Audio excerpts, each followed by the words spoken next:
Okay, so first we want to talk about what everyone needs to know, every single person, when it comes to combating osteoporosis, osteopenia. What can we naturally do to really strengthen the bones, reduce bone loss, and prevent it, especially as we get older, especially as, from a woman's perspective, going through menopause.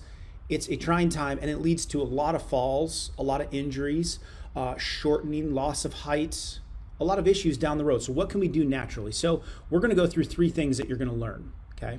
Number one is strengthen your bones safely. It's going to be very important without the dangers of high dose calcium. I'm going to show you some targeted amounts we should be using and avoiding arterial calcification. Number two, we're going to go through the long-term effects of regular high-dose calcium supplements, what they could lead to from a calcification of the artery standpoint, and then what you should be taking instead to optimally support your bone health and combat the diseases of osteopenia and osteoporosis. So let's dive into this. From a perspective of bone health, I think there's 7 keys that we really want to focus on. And so I have my notes here so you can kind of follow along and give you an overview of the main focuses. If you are struggling with bone health, what do we need to be looking at? And right out of the gates, we got to go to your plate. Sugar, not salt, and salt is one that usually gets the bad rap for this, but sugar is the main focus here when it comes to bone health. Now, salt is usually the culprit and is usually the one to blame because there is so much of the mineral of calcium and the minerals, salts, stored in your body. Up to 99% of it is stored in the bone. And so salt has been blamed for leading to calcium loss, but it's actually sugar that is increasing inflammation, that is creating sensitivity to insulin, that is increasing your acid amounts inside of your kidneys and reducing calcium intake altogether because it's blocking, not only does it not contain nutrition, but it's actually blocking nutrients and key minerals from being absorbed into your body. And it's creating increased excretion of the calcium that you do eat out of your body. So sugar becomes a massive problem from the absorption of calcium, the blocking of it, as well as it pushes it out of the system. So if we want to have a bone-friendly lifestyle, the nutritional approach we're going to want to take is one that is focused on lowering the amount of sugars that we're taking in, lowering the amount of carbohydrates that we take in. Salt, on the other hand, can be taken in a negative manner if it's processed salt. But we want to really focus on sea salts. Sea salts are going to be very bone-friendly, providing the body for minerals. And most people are lacking proper minerals and lacking proper sea salt in their body and get way too much processed salt. So it's this combo when we clean up our eating and go away from processed foods, we not only lower the sugar, but we also start to clean up the salt. So number one out of the gates is the foods we're eating for bone health must be focused on lowering the sugar content. There's some great links and great resources that we have right here to be able to understand a food list that simply breaks down. There's one in my book. There's a lot of resources around what we put out on how do we start to live out a lifestyle that eats that way. Number 2 is pH. We really got to talk to this because acidity in the body is going to lower the amount of calcium in the bones. So to prevent accumulation of acid in the body and the progressively increasing degrees of the acid that's produced when we do consume a lot of sugar. The body has multiple systems to buffer this and to slow it down and to lessen the amount of acid that builds up in the body. So we eat very acidic, we eat a lot of processed foods, acid builds up in the system. One of the ways the body lowers that acidity is the bone, because it contains large quantities of the salts that we just talked about. The salts are alkaline, like calcium. And so what happens is it pulls it out of the bone to neutralize the acidity in your body. So if we want to be proactive with bone health or lifestyle changes to combat osteoporosis or osteopenia, we better be thinking about the pH levels of our body. And there's some great foods that you can be using that help the pH of your body. My favorites, spinach, you can easily put that into a smoothie. Cucumbers, I always had it in my fridge where you have cucumbers and they're soaked in organic vinegar. Used a little monk fruit to make them taste a little sweeter. It's a great way to get cucumber and onion into your diet. Cucumbers with hummus regularly, they're 10s on the pH scale. Your body sits around 7. Acidity is going to be below 7. Avocados, grapefruits come in around 8s. So those are great options.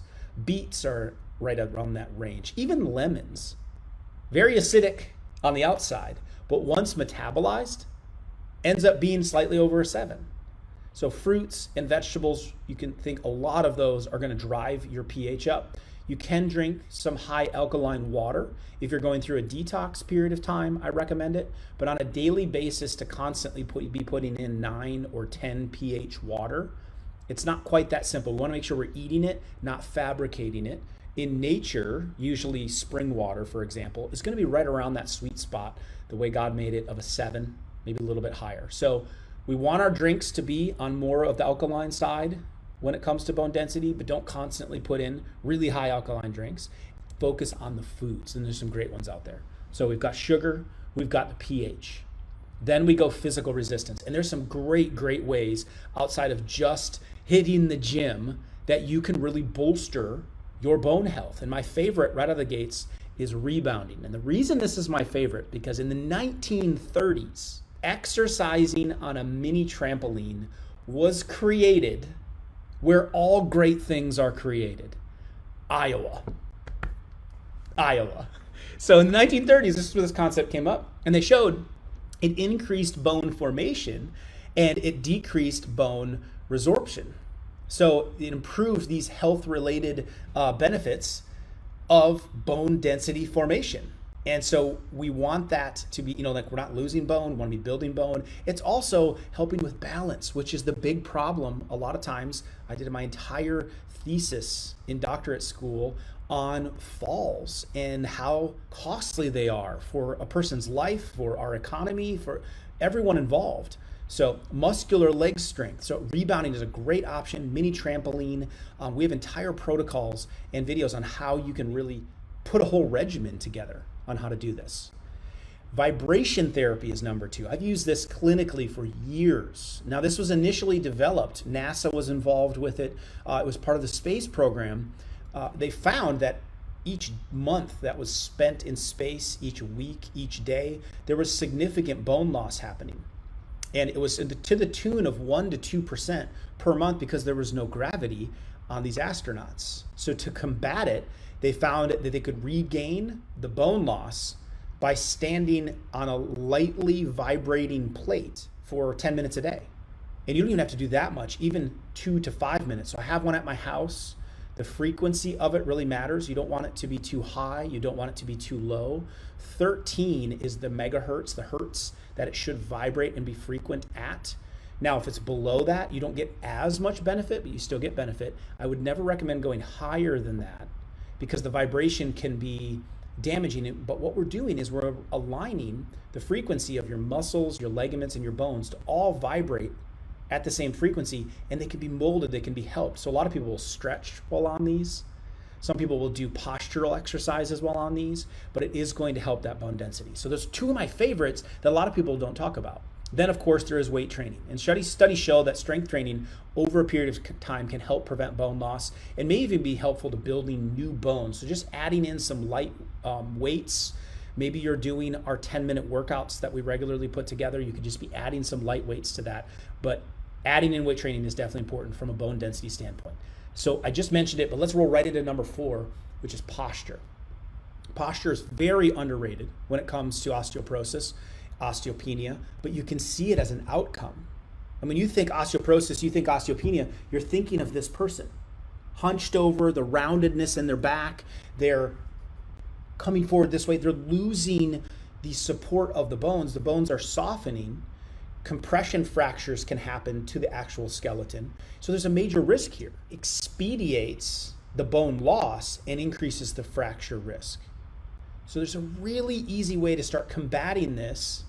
1, sit up straight, your mother was right. Use postural exercises. Use things that nudge you the right direction. And I'm actually grabbing it off of my seat because I'm using it while we talk. So this is a posture support that I have on my chair at my desk. And this pushes my low back forward and makes me sit upright while I'm working, so I don't end up doing one of these while I'm leaning forward typing. It makes me sit in a better posture. So that's number one, is look at your workstation or even your car. Simple molding roll is a resource that we have on our store that you can use. Now, what I love about this is it doubles up, okay? The reason there's a strap on here is so it'll fit around your seat, but it'll also fit around your chair at work. Now, this won't matter at nighttime, but you can take these home or get 2 sets of them. And there's a thicker, bigger roll. This is a 3-inch diameter. This is perfect for the curve in your neck. So spinal molding is a concept that I would highly encourage. If you have a toothbrush, if you have floss at your house, then what do you have to help the other bones of your body, specifically your spine? And so this is like my toothbrush and floss. So at nighttime, I lay on these. The 3-inch roll puts a 45-degree curve in the neck. That's exactly the C shape it should be. Think the shape of a banana, the nice curve. If you lose the curve, right, then it flattens, you have a smashed banana. So the 3-inch bigger roll is for the neck, and then the 2-inch, 2.5-inch, excuse me, is for the lower back, because that curve's about 35 degrees. So it's just slightly less curved. And these mold the ligaments of the spine. They undo the bad posture you may have done that day. So spinal molding, such a simple concept to help protect. I'm gonna get my posture support back in there. Such a simple concept to protect ourselves from putting more pressure on the bones or accelerating the bone loss in general. Now, let's get into minerals, vitamins. This is where a lot of people want to jump to immediately, especially calcium. Approximately 99% of your body's calcium is stored in your skeleton. So we talked about this. It's in the bones already. However, a review of 59 studies found that increasing calcium intake through supplements or even food sources resulted in a small but not a clinically meaningful improvement in the bone mass density. So what that says is we can't handle bone density by simply throwing, especially in a lot of cases, toxic, chalky, white stuff into our system. That's going to build up. Think a shower. You don't want mold building up. You don't want mildew building up. You don't want calcium buildups. You don't want that in your body either, because it easily happens. So there's very prominent research and studies showing that too much calcium, over 600 milligrams on a daily basis, is going to lead to arterial calcification. The calcium has to go somewhere, and oftentimes we don't have the right balance of the minerals and the nutrients in order to absorb the calcium and get it where it needs to be. 99% of it is in the skeleton. We don't want it to end up in the arteries. We don't want it to end up in the organs. And this is what's commonly happening. There's an explosion of arterial calcification right now. And I believe one of the reasons is calcium is grossly over-recommended. I would focus on getting it from foods. Green foods are great sources. Broccoli is an excellent source of calcium. Collard greens, spinach. I just used a powder form of greens, and it's literally sitting next to me here. You can see it sitting in the bottom right there. Okay, and those greens get me an excellent source of calcium. Collard greens, because I don't normally have those for breakfast or lunch or even dinner. Some of you do. I don't eat a lot of it. Or even broccoli, spinach during the day. You're able to get those greens in. So calcium, to speak to it, no more than 600 milligrams. I would recommend when you're supplementing with it, I would be closer to 75 to 100, because if you're eating clean and following the other steps that we've already covered, you're going to then be really getting a healthy dose in the food form that your body can use. So let's go on some other really important minerals. Calcium is not the only player in the game. Boron is the next one. Boron is a trace mineral that's been found to play a critical role in bone growth and in its maintenance. So it affects the use of these other minerals, including calcium, magnesium, and the vitamins, vitamin D, vitamin A. So it helps absorb them. It helps them work better. So if you're just taking a bunch of calcium, you can see how that line of thinking that we've used for a lot of women, especially over the last 30 years, is very flawed. A study on postmenopausal women found that taking 1 to 3 milligrams of boron per day significantly reduce the excretion of calcium and magnesium from the kidneys. So it helps you utilize the calcium you are taking. I wonder how many are just taking 1,200 milligrams of calcium every day, but don't have the proper other minerals to get it absorbed. Boron is one of those. Copper is another one. Now, we don't want to overdo copper just like calcium, but there is a link between low copper levels and low bone density measurements. So we want to get a little bit of that in there so that everything works together. Manganese is associated with adequate levels with benefits of bone density when you have enough of it. Magnesium is another great one. One study in 51 postmenopausal women found that 40% of women with osteoporosis or with low bone density had low circulating magnesium levels. We want to be getting 300 to 400 milligrams of this per day. I like to eat a chunk of it, and then I spread it out amongst supplements. I take it in my vitamin D supplement because vitamin D needs it in order to convert to be activated. Using it in nuts and seeds and beans. Black beans, excellent source of magnesium. So you really get this worked into your diet. You can check out our other videos and resources to know what foods are high in magnesium. Zinc is the sixth mineral that's involved here. It's important for bone growth, and higher zinc levels have been linked to better bone density scores. So we need all of these minerals to be working together, all six of them, with their vitamin counterparts. Now, the big four when it comes to vitamins, vitamin D is number one. Not only does it bolster your immune system, but it is essential for bone health. It plays a key role in the absorption of calcium and helps to regulate the turnover of bone properly in your body. Now, it partners with its key partner, K2. This is Batman and Robin in your body when it comes to immune health, when it comes to calcium placement. High doses of vitamin K2 are needed to prevent fractures, especially in postmenopausal women, or especially those with osteoporosis. So vitamin D takes that calcium we talked about with the use of those minerals and shuttles it to the arteries. K2 then picks it up and shuttles it to your bone. So vitamin D and K2, very crucial, not to be mistaken with K1. K1 is focused on blood clotting. So I receive a lot of questions on people saying, I can't take vitamin K because I'm on a blood thinner. We're referring to vitamin K2 here, which is for your health of your arteries and your heart. It is not involved, like K1 is, in blood clotting. So it is typically very safe to take. Even if you're on a blood thinner, you can always check with a pharmacist. Now, number three, I combined two of them together, but more recently, vitamin C and vitamin E, these are the three of the fat-soluble vitamins, D, K2, and E, and then C, which is a water-soluble vitamin, and play important roles in preventing and in the natural solutions of osteoporosis because of their ability to increase bone density. So we can't forget about those. Those are still very important. Vitamin C is a precursor to all the collagen in your body. So to help your skin, to help your hair, to help your nails, that's where it is. So we've worked our way through eating properly. We want to lower the sugar levels. We want to have our diet be more on the alkaline side with some fun ways for physical resistance, including rebounding and vibration therapy to add on top of hitting the gym and doing some weight training, postural support during the day, and then spinal molding at night. We've got 6 minerals that we really want to focus on. We've got 4 vitamins that we really want to focus on. And then there's 2 herbs that hands down, overwhelmingly from the research, are 2 that are very important when it comes to osteoporosis, osteopenia. The first one is called winged treebine, okay?